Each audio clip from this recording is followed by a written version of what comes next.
Hi again, everyone. I'm Ollie Matthews. This is the Narcissistic Resistance, and this resistance video is sponsored by contribution from D, and here's her story. Hi, Ollie. I'm a Hispanic woman raised by a narc baby boomer mother.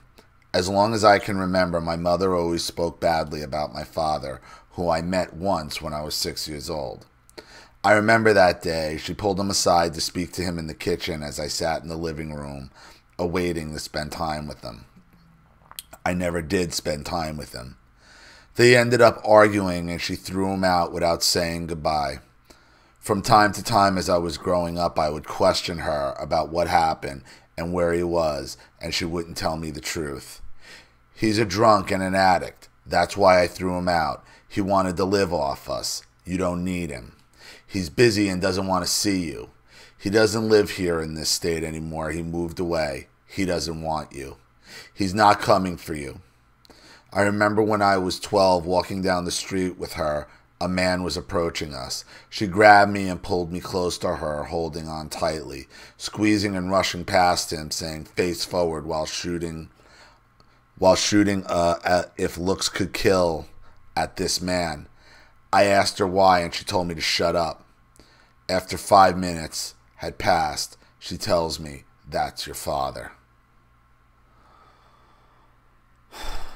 These women just lie. They lie and lie and lie.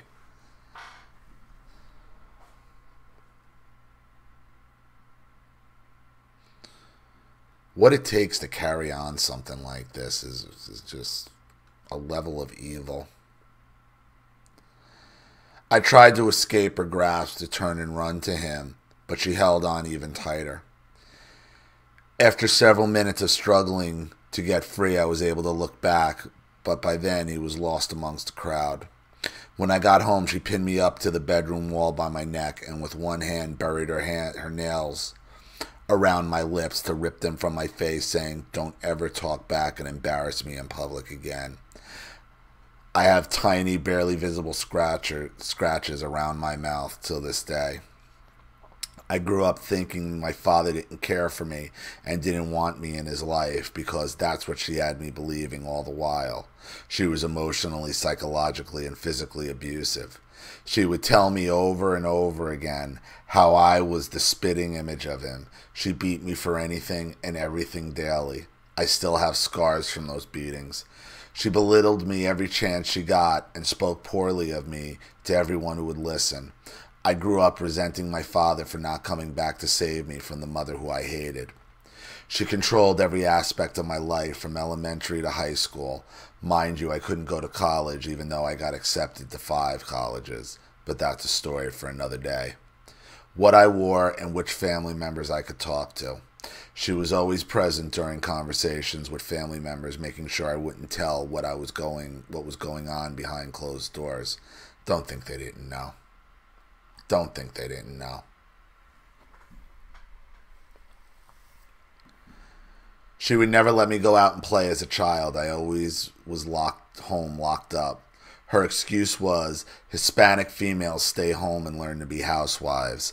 No toys, no friends, only punishments and chores. She had me believing that I was a bad person if I spoke against her in any way, and I would be punished by the court system, that she still had power over me until I was of age. I would sometimes show up to school with scratches on my face and no one would question it. Back then in the 80s, people were either too afraid to talk about it or just minded their business and pretended that it didn't exist for fear of getting involved or just didn't care. And I was too afraid to speak up against her for fear of what she would do to me. But that is also why she'll badmouth you to anybody and everybody who's around. Because they'll see these scratches and the first thing they say, "Oh, what did you do?"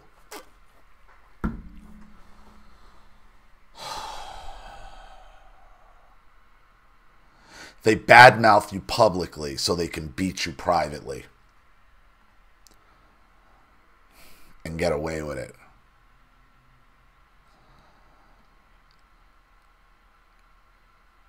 So I took the abuse. I moved out at that age of 22 and began looking for my father and his family to question him. Of course, I couldn't find him at that time because the narc mother gave me a very common Spanish name. At the age of 31, I moved to another state away from the narc near to my aunt's house, my mother's older sister, with unanswered questions that plagued my mind. I questioned my aunt about my father, and she told me the truth. He did come for me, but my mother always turned him away. Turned him away several times without me knowing, because she was in fear of losing her welfare benefits at the time. They needed the man out of the house. You were just nothing but a meal ticket. You're just nothing but a meal ticket to this bitch. Funny how she told you, that he wanted to live off you when she's wanted to live off him. No, what she meant was, no, he wanted to be a family and work, okay? And she wanted to suck off the government and probably be a whore on her own, right? I was just a meal ticket. Well, there you go. My aunt knew this because he came to visit her several times looking for me, and told my aunt what happened between them the day of the verbal altercation when I was 6 years old. See, this is what I'm trying to tell you, D. Your family knew the entire time what was going on and didn't care. And your mother puts on the facade of bad-mouthing you so she could beat you into submission, so she can basically rob the government. This is what happened. This is why, because, again, this is another case of the white liberal, because they did it to Hispanic women too. Drive that man out of the house and let the government be your daddy. You don't need him. Badmouth him, call him a piece of shit, and yeah, you go, girlfriend. And this is what's really going on. Time after time after time. My mother was married to another man at the time and was separated from her husband. My father was her husband's best friend. My father knew that the affair was wrong, so he decided to break it off, but wanted to stay in my life to take care of me since I was his firstborn. My mother refused to accept the breakup and forced him out of our lives. Sometime later, my mother got a divorce. I even found out through my aunt that my father lived a few doors down from us at one point. My aunt gave my father information to find me, but somehow my mother would always manage to find out and move us to different locations throughout the years. I searched for my father for about 10 years after I left my mother's house, only to find out that he died from heart failure and had been living in New York all along. 6 months after his passing, my narc mother found out about my search. Not only did she know he had passed, but she stated that she had attended his funeral and didn't tell me so I wouldn't suffer. Ugh, what an awful woman. She stated that she hugged everyone there on my behalf, my half-brothers and sisters that I would never get to meet. She stated they all looked like him and that they were all drug abusers. That I didn't need them in my life and wouldn't tell me where they were. She wanted me to give up searching for that family.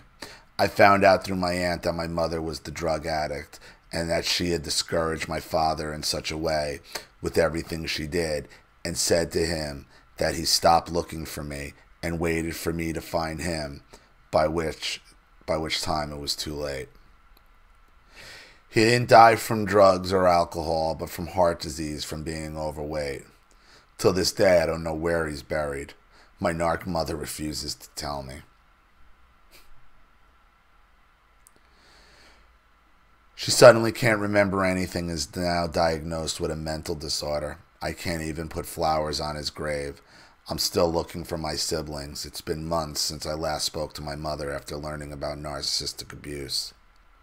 I'm sorry this has been long. Thank you for letting me share my story, D.